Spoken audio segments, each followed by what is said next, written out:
Welcome to Penn Jen's Inkwell podcast. My name is Jen Waters. I hope you enjoy my stories.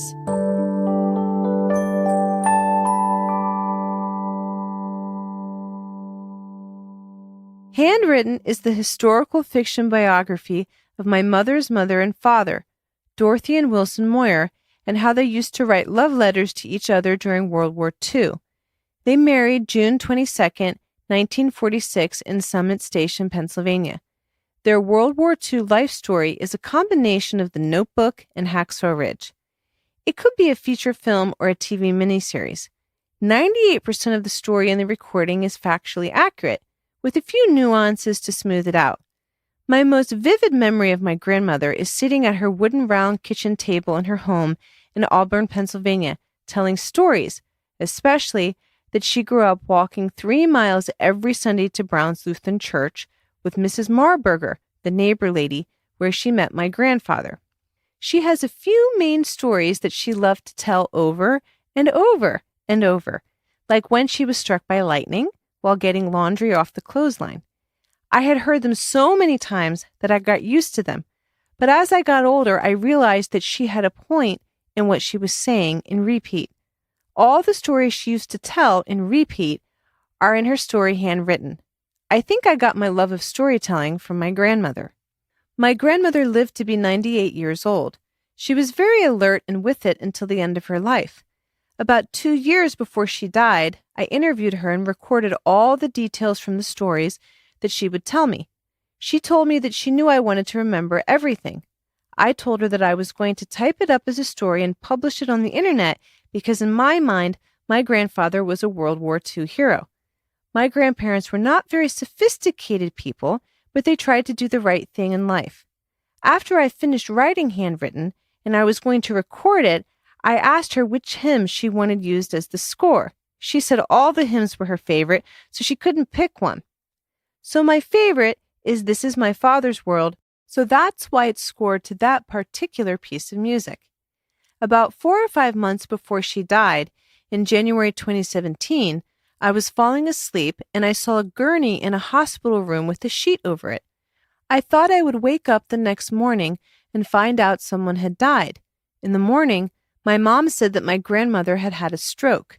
I was worried my grandmother would die that day, so I spoke with her on the phone where she told me that she had herself in a terrible mess, but I was not supposed to give up.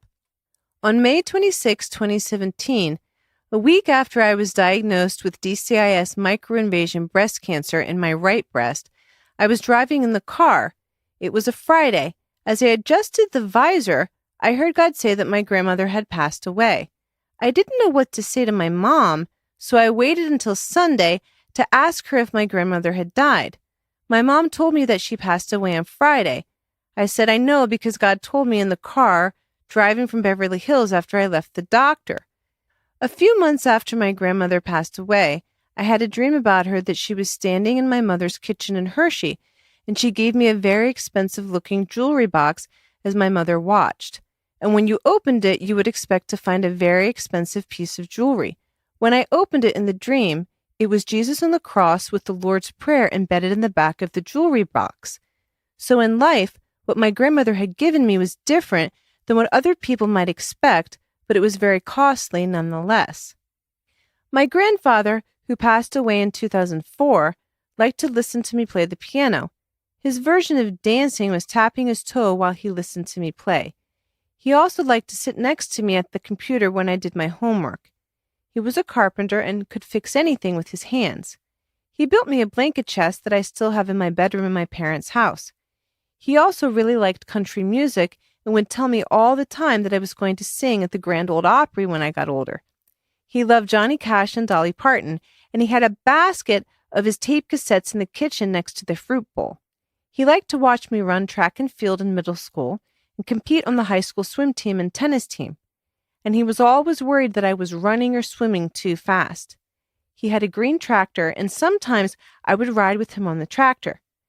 I remember he would read the Our Daily Bread devotional in his rocking chair in his living room, and he would watch the TV program Barbara Mandrell and the Mandrell Sisters on television along with Hee Haw.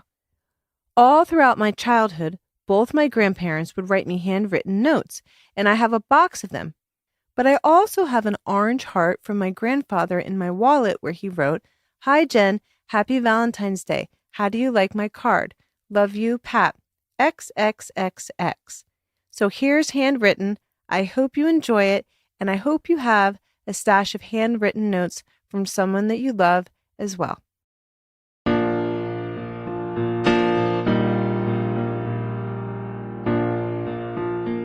"I'm leaving for church," 11-year-old Dorothea Mingel called to her mother in the kitchen as she slammed the screen door shut. "I don't want to be late." "You can help me with chores after lunch," her mother called to Dorothy. Although her full name was Dorothea Mildred Mengel, it seemed like such a big name for a young girl, born on a snowy January 15th, 1919 in Rock, Pennsylvania. Every Sunday, Dorothy walked 3 miles to Brown's Lutheran Church through the Schuylkill County, Pennsylvania hillside. Although her mother, Emma Krause Swartz, stayed home to cook Sunday dinner, Dorothy tagged along with the neighbor lady, Mrs. Marburger. "I'm coming," Dorothy called to Mrs. Marburger as she ran down the dirt road after her. The rolling green Pennsylvania hillside surrounded Dorothy and Mrs. Marburger on their Sunday walk. Mrs. Marburger never said much, only that she hoped Dorothy made lots of friends at church and might have even met a special boy. "How's Wilson?" Mrs. Marburger asked Dorothy. "He might be the one for you." "He's fine," Dorothy said, blushing and shy, looking at the steeple on the wooden church. "Besides, I'm too young to think about grown-up things." She ran to the side door and headed to the Sunday school on the first floor. "Make sure you get a rainbow pin," her teacher said as she sat in the front row. "Where's Wilson?" Dorothy whispered. "He must be running late," she thought to herself. Later, she hurried to the service on the second floor, where hymns rang from the rafters. In between saying her prayers, Dorothy noticed the unruly Wilson Moyer. Although he was 3 years older than she was, Dorothy thought he was the most handsome of all the boys at church. He had a crisp autumn entrance into the world on October 9th, 1916. Every now and then, Dorothy would pass him letters in the middle of church, and he would pass her notes back, which she kept between the pages of her Bible. "Will you please walk me home?" Dorothy wrote to Wilson on that particular day. She slipped him the note as she sat in the pew behind him. "Yes, I'll walk you home," Wilson wrote and slipped the note back to her when no one was looking. "Meet me by the apple tree after church, but I'll have to run back to my house before my mom misses me." During church, Wilson sat in the pew with his brothers and sisters, Russell, Leo, Irma, Ruth, George, Joe, and Robert. May, Wilson's younger sister, had died at age 4 of pneumonia. Wilson's parents, Carrie A. Werner Moyer and Robert D. Moyer, insisted the children join Brown's church band to play at summer picnics. But the Moyers didn't last long because they had a hard time sitting still, which was not much different than during the church service. "Shh," the usher said to the entire pew of Moyer children who were giggling. Born March 11th, 1891 in Jefferson, Pennsylvania, Carrie was a farmer's wife. Robert Moyer was born March 18th, 1886 in Wayne Township. His parents were Louis Moyer and Mary Hayne Moyer, and Louis was the 12th child of Christian Meyer, who was born in France on February 2nd, 1803, during the era of French military leader and Emperor Napoleon Bonaparte.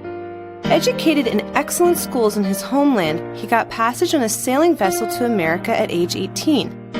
In 1829, Christian came to Black Horse, Wayne Township, Pennsylvania, becoming a school teacher at the request of Valentine Brown, who offered him board and lodging in his own house.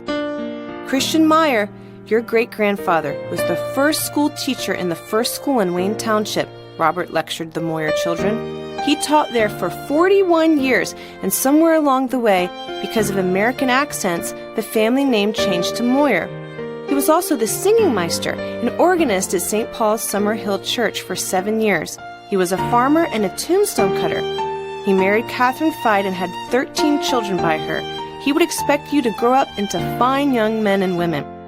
When Dorothy was 5 years old, her father, Howard Mengel, died of pneumonia on February 10, 1924.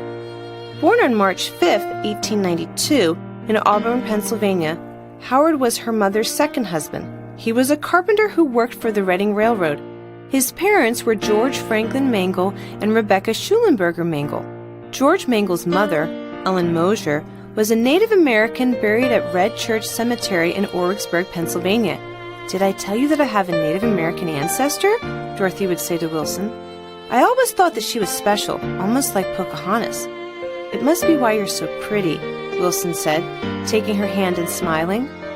One day after church, Emma decided to tell Dorothy about her first husband, William Moyer, who had died in the coal mines. "Dorothy, now don't you tell a soul, but one afternoon I was peeling potatoes for dinner and heard the screen door slam," Emma said, crying at the kitchen table. "William, my first husband, appeared in a vision with his head bandaged. When I turned around, he wasn't there anymore. Minutes later, the coal miners brought him home in a burlap bag, which they left on the porch." Feeling the grief of her mother, Dorothy's face filled with tears and she ran for a handkerchief. Although Emma married for the third time to Monroe Schwartz, Dorothy felt out of place. Her older sister by 9 years, Helen, still grieved the loss of her father, William, while Dorothy and her brothers, Floyd, Harold, and Reynold, grieved the loss of their father, Howard. Dorothy worried that her mother's third husband, Monroe, would die at any moment, leaving her family and his own children, Marie, who was 9 years younger than Dorothy, and Robert, who was 11 years younger than Dorothy, without a father as well. Then her mother would have 7 children and no husband after 3 marriages. She tried to forget her foreboding feelings, but Dorothy always worried that something bad would happen. When Floyd, her older brother by 2 years, was 14, a tractor ran over his foot and caused an infection. Eventually, his foot became gangrene, and he died. "Please, God, let something good happen," Dorothy prayed in her heart. Although she spoke English, whenever she was worried, she mumbled in Pennsylvania Dutch, a dialect of German that the whole family spoke. "There's not going to be a thunderstorm tonight, is there?" Dorothy whispered to Wilson over the church pew. "You never know when lightning is going to strike." "I don't think so," Wilson said in a quiet voice. "Don't worry so much." "I try not to worry. Just make sure you never take a bath during a lightning storm," Dorothy said, looking at the sky through the stained glass window. When Dorothy was 12 years old, she was taking socks down from the outdoor clothesline with her mother. The storm was nearing and lightning struck the aluminum pole and clothesline and threw Dorothy to the ground. She landed in a pile of stones and water. At the time, her mother was bent over placing laundry in the basket, and lightning missed her mother. Emma ran to Dorothy, grabbed her, and rocked her in the rocking chair inside the house until she stopped crying. In fact, lightning was known to strike often in the Pennsylvania hillside. During another bad storm in a village near her home, a strong wind blew lightning through an open front door all the way to the back door, destroying a chocolate cake on the kitchen table to pieces. Bits of the cake splattered across the ceiling, cabinets, and windows, with dark stains still found months later. Still to this day, the chocolate explosion is legendary in the Pennsylvania countryside. Despite all, Dorothy kept walking to church, praying to find true love. "Come on, Dorothy," Wilson said, meeting her under the apple tree after church. "Mrs. Marburger told me before service that I should walk you home." "Do you like my rainbow pin?" Dorothy said, showing Wilson the treasure she had received in Sunday school. "Rainbows have something to do with promises. I try to pay attention." "I like the music at church," Wilson said. "The sermons are kind of long." As the children neared Dorothy's home, Wilson picked her a wildflower from the field. "This is for you," Wilson said, handing the flower to Dorothy. "Thank you," Dorothy said, watching her mother standing at the screen door. "Now, I've got to run home before my mom gets angry," Wilson said, sprinting away. During the week, Dorothy attended DeBinder's Schoolhouse, a one-room school where she studied for 8 years. With a wood stove and no running water, Dorothy received basic education. Wilson attended nearby Seagart Schoolhouse for 8 years, also a one-room schoolhouse. At school, Dorothy played baseball and horseshoes for fun, but she missed Wilson and didn't see him unless she walked to church with Mrs. Marburger. "I wish Wilson and I were in the same school," Dorothy said, doodling on the chalkboard. She tried to make elegant cursive letters and perfect her signature. After graduating the 8th grade, Dorothy did housework for the wealthy families in Schuylkill County, which often made her feel inferior and less than her potential. Her favorite employer was Miss Margaret, who always gave her extra money for her hard work. When Wilson graduated 8th grade, he started working in St. Clair for the Reading Railroad car shop, where he built railroad boxcars that carried coal. As Dorothy got older, one of her friends bought a car, and a group of teenagers piled in the car to go to dances and movies on Saturday nights. Of course, Dorothy was happiest when Wilson came with them. "Could I have this dance, Dorothy?" Wilson asked, taking Dorothy's hand at one of the dances. "I would love to dance with you," Dorothy said, walking on her tiptoes to the dance floor. Her below-the-knee frock danced in rhythm to the music as Dorothy moved. "Hitler has been on the prowl in Europe," Wilson told her. "I know," Dorothy said, closing her eyes and resting her head on Wilson's shoulder. "Things always seem to go wrong, no matter what I do." "We have to focus on what's going right," Wilson said, taking her hand and twirling her. Despite the war, which started in 1939, Dorothy, 22, and Wilson, 25, were officially dating. Dorothy expected that Wilson, like all the other young men, would be drafted into World War II. Then one day it came, a letter from the United States military requesting that Wilson report to Pottsville for military duty, where the men would then be shipped to Scranton, and then to basic training. Dorothy was devastated. All her hopes of marrying Wilson seemed to be crushed. Wilson had to leave for the war, while Dorothy was forced to get a higher-paying job in a factory putting buttons and snaps on baby clothes. "I've had enough of buttons and snaps for the rest of my life," Dorothy said, folding the baby clothes into piles. With each button and snap, all Dorothy could think about was having her own children with Wilson. He was now supposed to fight Hitler. "I hate Hitler," she said. At least Wilson had military leave and still managed to come back for occasional Saturday night dances, where he romanced Dorothy. "Where are you going tonight, Dorothy?" Emma said to her daughter. "Are you going out with Wilson again? I don't know if he's good enough for you. Men are so much trouble." "Talk to you later, Mom," Dorothy said, running out the front door. "He's waiting for me." Dorothy tried her best not to be discouraged by her mother's grief. "I won't be gone forever," Wilson said, dancing with Dorothy. "The war won't last too long, unless you want to get married before I leave. What if you die? Just like with my mother's first 2 husbands," Dorothy said. "Since you're leaving for the war, I doubt Monroe, my stepfather, will allow me to marry you. Just promise to write me all the time. Will seem like you've been gone forever." "Don't think the worst, Dorothy.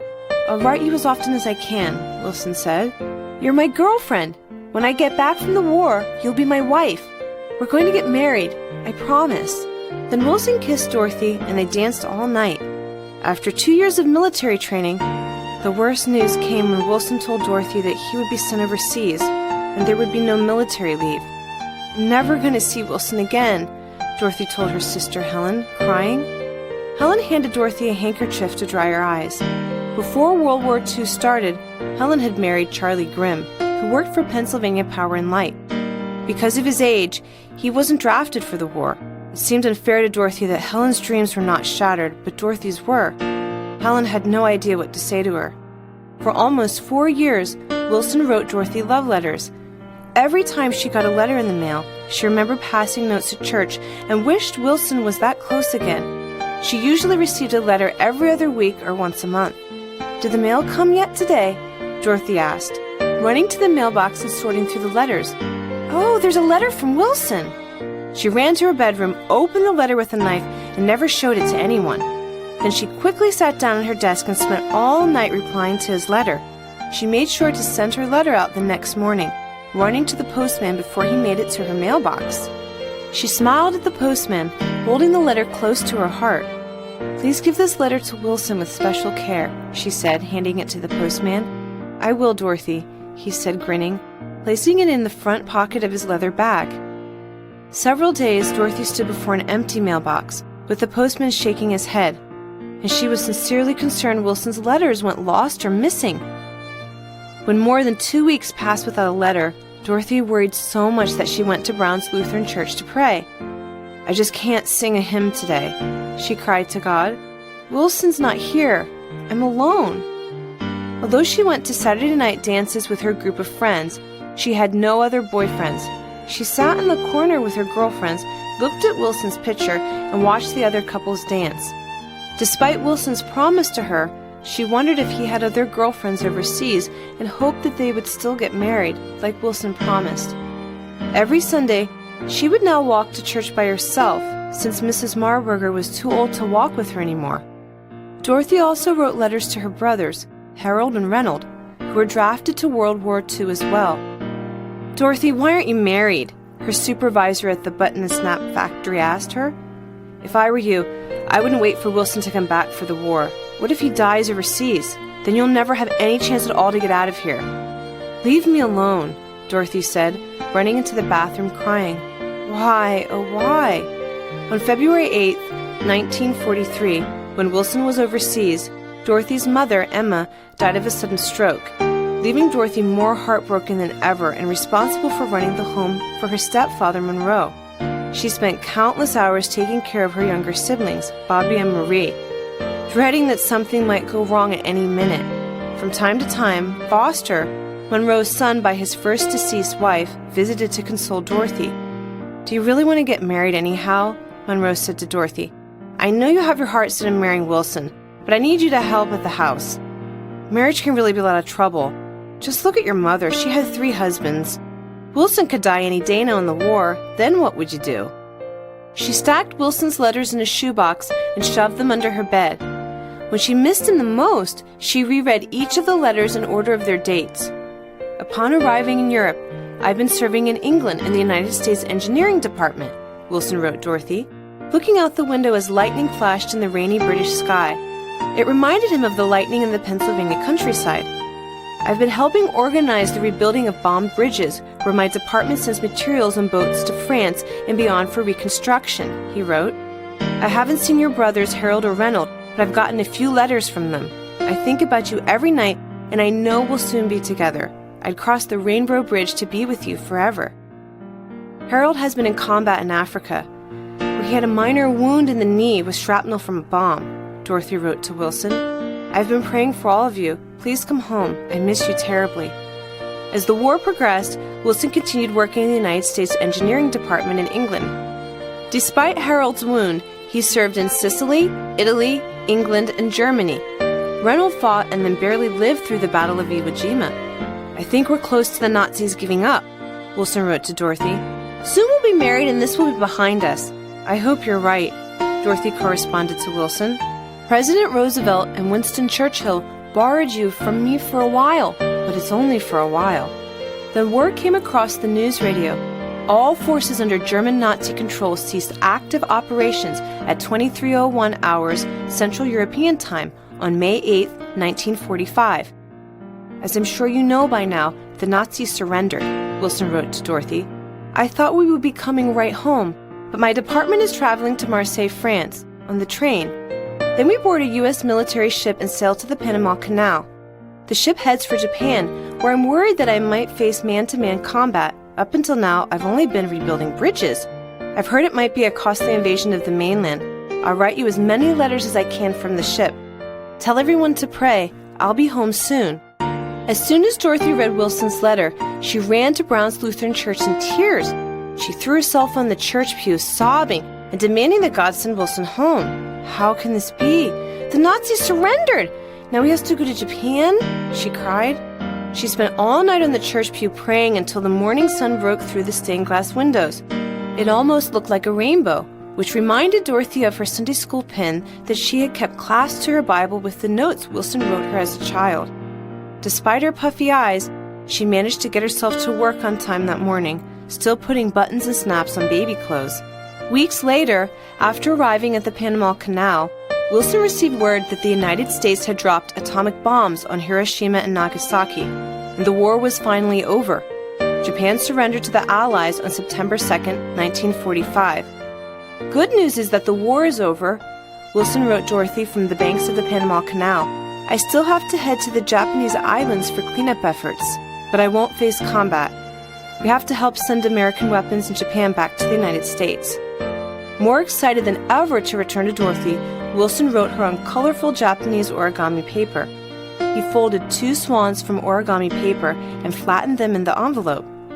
"Several nights I've gone to bed with muddy boots due to heavy Japanese rains," Wilson wrote Dorothy. "I was so tired and my boots were so muddy that I couldn't get them off." After months in Japan cleaning up the devastation of the war, Wilson flew back to California, then to Indiantown Gap in Pennsylvania to be discharged from the military. Did Wilson say he would be back soon? Dorothy said, stopping by his parents' home.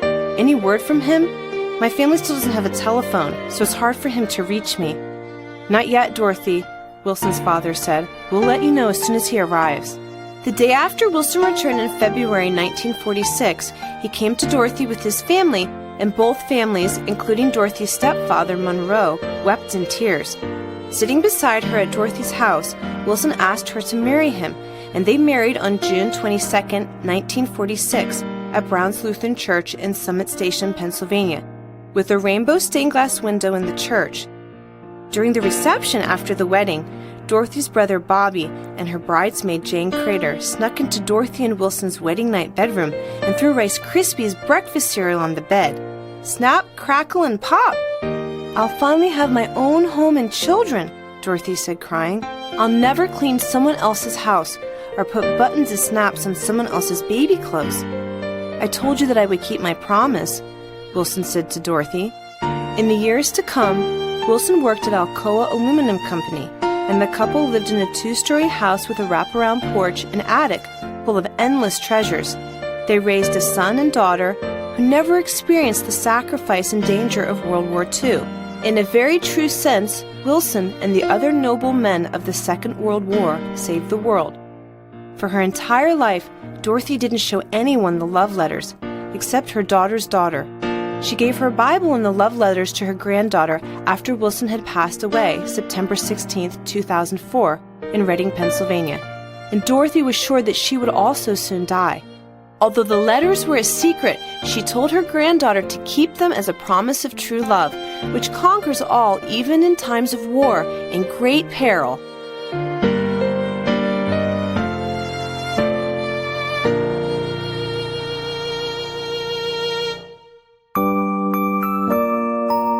This has been Pen Jen's Inkwell Podcast. I wrote and performed all the original stories in the podcast. This podcast is produced by Eric Baines, who scored all the stories and poems in the series to original and public domain music. The podcast is associated with my blog of the same name, Pen Jen's Inkwell, which can be found on my website, jenwaters.com.